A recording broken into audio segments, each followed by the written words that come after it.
triangle mentality. He loved the circular form. He felt it had a center and it brought people together. Marina City, 2 towers here, 1958 through 1967. It was an answer to the decimation of urban areas in the 50s and 60s with people leaving and going to the suburbs. This was a mixed-use building. It was one of the first mixed-use buildings after World War II where people could work. There was actually a commercial building as well as live. And these condos literally are pie-shaped. They are set into a core where all the mechanicals are. Now I'm going to turn your attention back over on the left-hand side. So after the international style, very popular in the 1950s, 60s, and 70s, by the 1970s, people start to change and really ushers in a period that sometimes is called postmodern.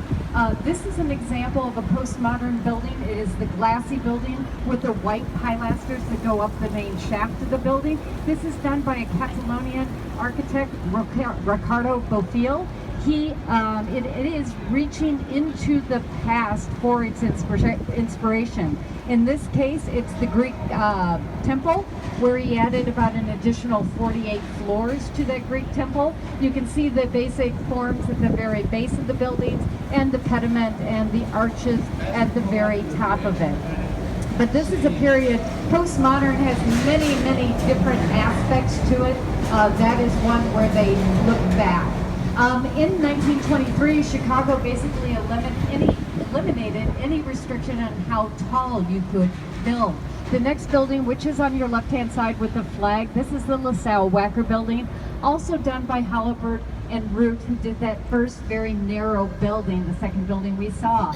And once we eliminated those heights, we did put a restriction on the volumes. And because of that, this style of building became very popular. It looks like an armchair because basically you could go up 16 stories from the lot line, but then you had to set back. And that's how many of the